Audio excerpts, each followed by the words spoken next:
ಹಾಸನ ಪಿರಿಯಾಪಟ್ಟಣ ರಸ್ತೆ ಕಳಪೆ ಕಾಮಗಾರಿ ಆರೋಪ ಕೇಳಿಬಂದಿದೆ. ಕೆಆರ್ಡಿಸಿಎಲ್ ವಿರುದ್ಧ ಅರಕಲಗೂಡು ತಾಲೂಕು ಕರ್ನಾಟಕ ರಕ್ಷಣಾ ವೇದಿಕೆಯಿಂದ ಪ್ರತಿಭಟನೆ ನಡೆದಿದೆ. ದೊಡ್ಡಮಗ್ಗೆ ಬರ್ಗೂರು ಮಧ್ಯ ಕಾಮಗಾರಿ ನಿಲ್ಲಿಸಿ ರಕ್ಷಣಾ ವೇದಿಕೆ ಜಿಮ್ ಸೋಮು ನೇತೃತ್ವದಲ್ಲಿ ಪ್ರತಿಭಟನೆ ನಡೆಸಿದ್ದಾರೆ. ಗುಣಮಟ್ಟದ ಕಾಮಗಾರಿ ಮಾಡುವಂತೆ ಒತ್ತಾಯಿಸಿದ್ದಾರೆ. ಟೋಲ್ಗಳಲ್ಲಿ ಸಾರ್ವಜನಿಕರಿಗೆ ಮೂಲಭೂತ ಸೌಲಭ್ಯ ಕಲ್ಪಿಸಿಲ್ಲ, ಅಪಘಾತವಾದರೆ ಆಂಬ್ಯುಲೆನ್ಸ್ ವ್ಯವಸ್ಥೆ ಇಲ್ಲ ಎಂದು ಆರೋಪಿಸಿದ್ದಾರೆ. ಜಿಲ್ಲಾಧಿಕಾರಿಗಳು, ಸಚಿವರು ಕ್ರಮ ತೆಗೆದುಕೊಳ್ಳಬೇಕು ಎಂದು ಒತ್ತಾಯಿಸಿದ್ದಾರೆ. ಪ್ರತಿಭಟನೆಯಲ್ಲಿ ರೇವಣ್ಣ, ಲೋಕೇಶ್, ಧರ್ಮ, ರವಿ ಬರ್ಗೂರು, ಅಶೋಕ್, ರಮೇಶ್ ಉಪಸ್ಥಿತರಿದ್ದರು.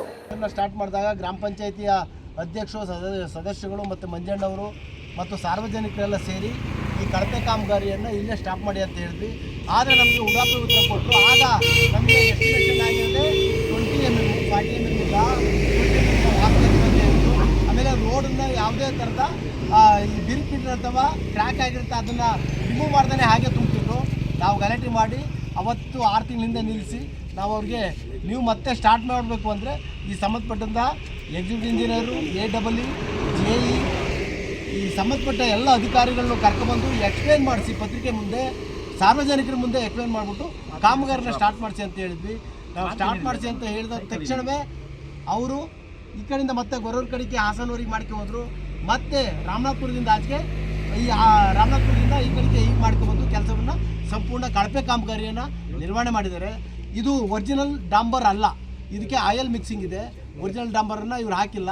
ಇದು ಒರಿಜಿನಲ್ ಡಾಂಬರ್ ಹಾಕಿದರೆ ಇವತ್ತು ಏನಾದ್ರು ಬ್ರೇಕ್ ಮಾಡಿದ್ರೆ ಅದು ಉಜ್ಜಿ ಪೌಡ್ರ್ ಆದಾಗ ಆಗಲ್ಲ, ಅಂಟ್ಕೊಳ್ಳುತ್ತೆ. ನೋಡಿ ಇಲ್ಲಿ ನಾವು ಉಜ್ಜಿದ್ರೆ ನೋಡಿ ಇಲ್ಲಿ ಕಪ್ ಬರಲ್ಲ. ಈ ಥರ ಕಪ್ ಅಂದರೆ ಇದು ಆಯಿಲ್ ಮಿಕ್ಸ್ ಅಂತ.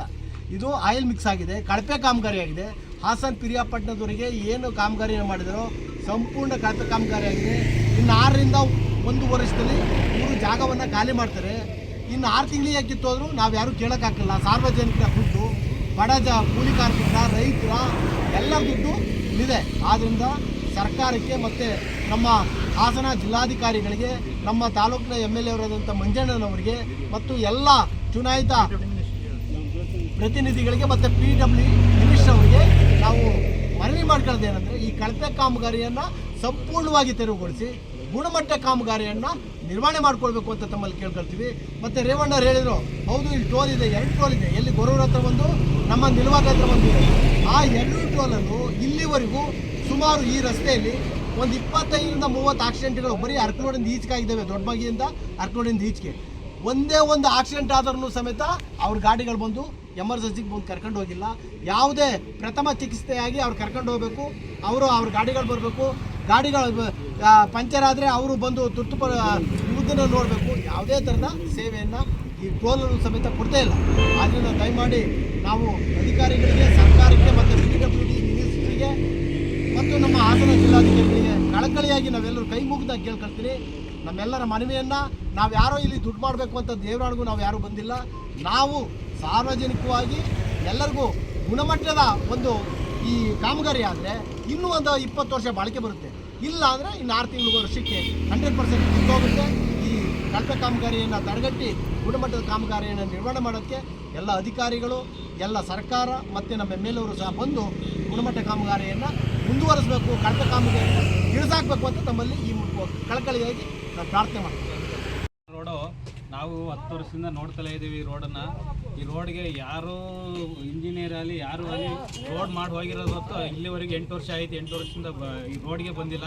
ಹಾಗಾಗಿ ಇನ್ನು 2 ವರ್ಷ ಇದೆ. ಹಾಗಾಗಿ ಇವರು ತಾರ ಹಾಕಿ ಹೋಗೋಕ್ಕೆ ಹೆಂಗೆ ಮಾಡ್ತಾವ್ರೆ ತಾರ ನಮ್ಮ ಅಂಕನಾಯಕನಹಳ್ಳಿ ಹತ್ರ ಹಾಕ ಬಂದವ್ರೆ. ಮತ್ತು ಹಿಂದ್ಗಡೆಯಿಂದ ಕಿತ್ಕೊಬೋದೈತೆ 2-3 ದಿನಕ್ಕೆ. ಅದನ್ನು ವೀಡಿಯೋ ಐತೆ ನನ್ನ ಹತ್ರ. ಆಮೇಲೆ ಟೋಲು ಹೋದವಾರ ಟೋಲ್ ಹತ್ರ ನಾವು ಏನು ಇಲ್ದೇ ಟೋಲ್ ವಸೂಲಿ ಮಾಡ್ತಾಯಿದ್ದೀರಾ ಅಂತ ಇಂಜಿನಿಯರ್ ಕೇಳೋದಕ್ಕೆ ಅವರು ಏನೋ ನಾವು ಕನ್ನಡದಲ್ಲಿ ಮಾತಾಡಿ ಅಂದರೆ ಹಿಂದಿಲಿ ಏನೇನೋ ಮಾತಾಡ್ತಿದ್ರು. ಹಾಗಾಗಿ ಅಲ್ಲೂ ಗಲಾಟೆ ಮಾಡೋದು. ಒಂದು ಟೋಲಲ್ಲಿ 3 ಟೋಲ್ ಇದೆ. 3 ಟೋಲಲ್ಲೂ ಫಸ್ಟ್ ಏಡ್ ಇಲ್ಲ, ಒಂದು ಆಂಬುಲೆನ್ಸ್ ಇಲ್ಲ, ಒಂದು ನೀರಿನ ವ್ಯವಸ್ಥೆ ಇಲ್ಲ, ಒಂದು ರೆಸ್ಟ್ ರೂಮ್ ಇಲ್ಲ, ಆಮೇಲೆ ಬಾತ್ರೂಮ್ ಇಲ್ಲ. ಬಾತ್ರೂಮ್ ಎಲ್ಲಿ ನಾವು ರೋಡಲ್ಲಿ ಕುತ್ಕೊಂಡ್ಬಿಡೋಣ, ಬಾತ್ರೂಮ್ ಟೋಲ್ ಹತ್ರ ಒಂದು ಬಾತ್ರೂಮ್ ಇಲ್ಲ. ನಾವು ಬಾತ್ರೂಮ್ ಹೋಗ್ಬೇಕು, ರೋಡಲ್ಲಿ ಕುತ್ಕೊಂಡ್ಬಿಡ್ಬೇಕು. ಹಂಗೆ ಈಗ ಹಾಗಾದರೂ ಟೋಲ್ ವಸೂಲಿ ಮಾಡ್ತಾವ್ರೆ, ಇವ್ರು ದಂಧೆ ಮಾಡ್ತಾವ್ರೆ ಅಂತ ನಾವು ಈಗ ಟೋಲ್ನ DC ಅವ್ರಿಗೂ ಒಂದು ಲೆಟ್ರ್ ಕೊಟ್ಟು ಈ MLA ಹೋರಾಟ ಮಾಡ್ತೀವಿ ಅಂತ ಹೇಳಕ್ ಬಂದು ರಂಗನಾಥ್ ಅಂದ್ಬಿಟ್ಟು ಗ್ರಾಮ ಪಂಚಾಯತ್ ಮಾಜಿ ಅಧ್ಯಕ್ಷರು, ಅಲ್ಲಿ ಸದಸ್ಯರು. ಇವರು ದೊಡ್ಡಮಗೆ ಗ್ರಾಮ ಪಂಚಾಯತಿ ವ್ಯಾಪ್ತಿಯಲ್ಲಿ ಕೆಲಸ ಮಾಡಬೇಕಿದ್ರೆ ಇವಾಗ ಹಿಂದೆ ರೋಡು ಅಕ್ವೈರ್ ಆಗಬೇಕಿದ್ರೆ ಅವರಿಗೆ ರೈತರಿಗೆಲ್ಲ ಜಮೀನು ಕಾಂಪೋಷನ್ ಎಲ್ಲ ಕೊಟ್ಟಾಗಿದೆಯಲ್ವಾ. ರೋಡ್ ಬಾರ್ಡ್ರಿಂದ 3 ಮೀಟ್ರ್ ಅಂತ ಇದೆ, 18 ಅಡಿ, 3 ಮೀಟ್ರ್ 12 ಬರುತ್ತೆ, 6 ಮೀಟ್ರ್ ಬರುತ್ತೆ. ಎಲ್ಲೇ ಸಮೇತ ಜಂಗಲ್ ಸಹ ತೆಗ್ದಿಲ್ಲ. ಆಮೇಲೆ ಗ್ರಾಮ ಪರಿಮಿತಿಲಿ ನಾಮಫಲಕನೇ ಅಳವಡಿಸಿಲ್ಲ. ಮೊದಲನೇದಾಗಿ ನಾವು ಇದನ್ನ 100 ಬಾರಿ ಅವರಿಗೆ KRDC ಅವರಿಗೆ ಪತ್ರ ಮುಖೇನ ಲೆಟ್ರ್ ಮಾಡಿದ್ರು ಸಹ ಅದಕ್ಕೆ ಯಾವುದೇ ರೀತಿ ಅವ್ರಿಗೆ ತನಕ ಸ್ಪಂದಿಸಿಲ್ಲ.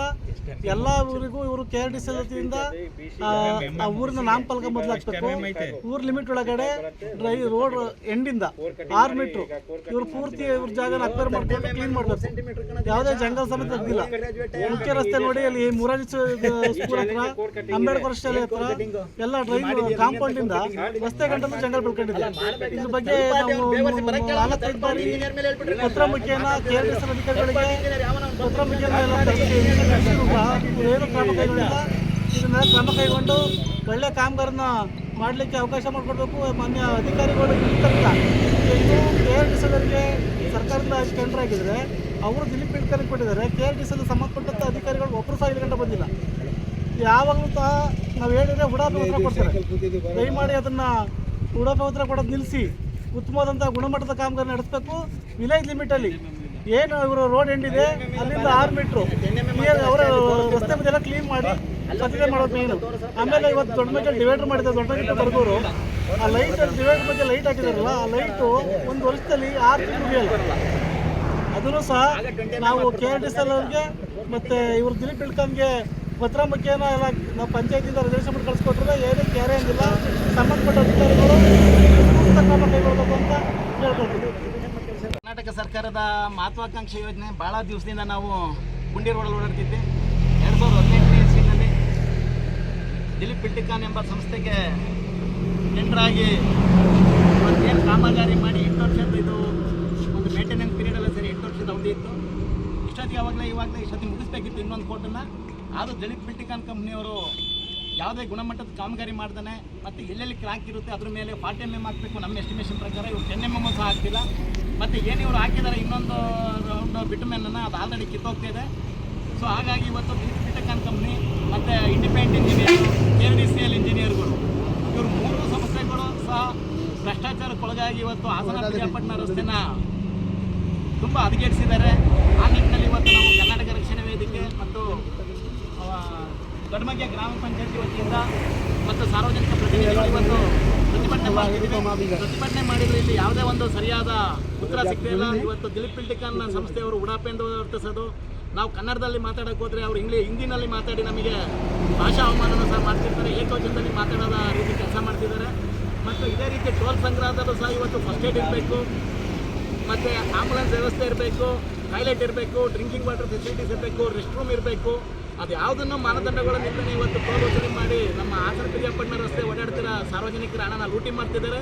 ಮತ್ತು ಇವತ್ತು ಕಳಪೆ ಕಾಮಗಾರಿ ಮಾಡಿ ಇವತ್ತು ತುಂಬ ಅನಾಹುತಗಳಾಗ್ತಿದ್ದಾವೆ. ಇವತ್ತು ಮೊಸಳೆ ವಸೂಲಿಯಲ್ಲಿ ಏನು ಅನಾಹುತ ಆಯಿತು ಅದಕ್ಕೆ ಈ ಥರ ಕಂಪನಿಗಳೇ ನೇರ ಕಾರಣರಾಗಿದ್ದಾರೆ. ಇವತ್ತು ಮಾನ್ಯ ಜಿಲ್ಲಾಧಿಕಾರಿಗಳು ಇದನ್ನು ಸೂಕ್ಷ್ಮ ಗಮನಿಸಬೇಕು. ಮೊನ್ನೆ ಇವತ್ತು ಏನು ಬಡ ಕುಟುಂಬದ 10 ಮಕ್ಕಳುಗಳು ಇವತ್ತು ನಾವು ಕಳ್ಕೊಂಡಿದ್ದೀವಿ. ಮುಂದಿನ ದಿನಗಳಲ್ಲಿ ಈ ಹಾಸನ ಪಿರಿಯಾಪಟ್ಟಣ ರಸ್ತೆಯಲ್ಲಿ ಸುಮಾರು 10-12 ಸಾವುಗಳಾಗಿದ್ದಾವೆ. ಇವರು ಕಂಪ್ನಿ ಕೆಲಸ ಜಾಸ್ತಿನೇ ಆಗಿದ್ದಾವೆ, 10-12 25-30 ಆಗಿದ್ದಾವೆ. ಬಟ್ ಯಾವುದೇ ಪೊಲೀಸ್ ಇಲಾಖೆಯವರು ರಸ್ತೆ ಮೇಲೆ ಕಂಪ್ಲೇಂಟ್ ಮಾಡಲ್ಲ. ವೆಹಿಕಲ್ ಅವರು ಸ್ಕಿಡ್ಡಾಗಿ ನಿಲ್ತಿದ್ದಾರೆ. ಮತ್ತು ಗಿಡ ಗಂಟೆಗಳು ತೆಗ್ದಿಲ್ಲ, ರಸ್ತೆ ಮೇಲೆ ಧೂಳಿದೆ, ಅದನ್ನು ಸಹ ಒಂದು ಧೂಳಿಂದಂಗೆ ನೋಡ್ಕೋಬೇಕು. ಇವತ್ತು ಎಷ್ಟೋ ಜನ ದೃಷ್ಟಿ ಕಳ್ಕೊಂಡಿದ್ದಾರೆ. ಇವರು ಡಸ್ಟು ವೆಹಿಕಲ್ ಸವಾರನ್ನ ಕಟ್ಟಿಂಗ್ ಇತ್ತು. ಸೊ ಹಂಗಾಗಿ ಭಾಳ ಭಯಭೀತರಾಗಿ ರೋಡಲ್ಲಿ ಓಡಾಡಬೇಕಾದ ಪರಿಸ್ಥಿತಿ ಬಂದಿದೆ. ಹಾಗಾಗಿ ನಾವು ಮೊನ್ನೆ ಜಿಲ್ಲಾಧಿಕಾರಿಗಳಲ್ಲಿ ಮನವಿ ಮಾಡ್ಕೊಳ್ಳೋದೇನೆಂದರೆ, ಮತ್ತು PWD ಮಿನಿಸ್ಟರ್ ಮನವಿ ಮಾಡ್ಕೊಳ್ಳೋದೇನೆಂದರೆ, ದಿಲೀಪ್ ಬಿಲ್ಟಿಕಾನ್ ಕಂಪ್ನಿನ ಬ್ಲಾಕ್ ಲಿಸ್ಟಿಗೆ ಸೇರಿಸಬೇಕು. ಮತ್ತು ಏನು ಟೋಲ್ ವಸೂಲಿ ಮಾಡ್ತಿದ್ದಾರೆ ಅದನ್ನು ನಿಲ್ಲಿಸಬೇಕು. ಮತ್ತು ಏನು ಎಸ್ಟಿಮೇಷನ್ ಪ್ರಕಾರ ಏನು ಕ್ವಾಲಿಟಿ ಇದೆ ಅದನ್ನು ಸರಿಯಾದ ರೀತಿ ಟೆಸ್ಟ್ ಮಾಡಿಸಿ, ಆಗಿರೋ ಕಾಮಗಾರಿನ ಟೆಸ್ಟ್ ಮಾಡಿಸಿ ಮುಂದಿನ ಕಾಮಗಾರಿಗೆ ಅನುವು ಮಾಡಿಕೊಡಬೇಕು. ಅಲ್ಲಿ ತನಕ ನಮ್ಮ ಹೋರಾಟ ನಿರಂತರವಾಗಿರ್ತದೆ. ಇಲ್ಲಾಂದರೆ ನಾವುಗಳು ಇವತ್ತು ಏನು DC ಆಫೀಸ್ ಮುಂದೆ ಯಾರಾದರೂ ಆತ್ಮಹತ್ಯೆ ಮಾಡ್ಕೊತೀವಿ. ಏನು ನಮ್ಮ 10 ಮಕ್ಕಳು ಹೋಗಿದ್ದಾರೆ, ಅದಕ್ಕಿಂತ ಮುಂಚೆ ನಾವೇ ಕೊಡ್ತೀವಿ ಆತ್ಮಹತ್ಯೆ ಮಾಡ್ಕೊಂಡಂತ ಹೇಳ್ತಾ ನಮ್ಮ ಮತ್ತೊಬ್ಬ ಮಾಜಿ ಜಿಲ್ಲಾ ಪಂಚಾಯತ್ ಸದಸ್ಯರಾದಂಥ ಇವರು ರವಿಕುಮಾರ್ ಅವರು ಮಾತಾಡ್ತಾರೆ.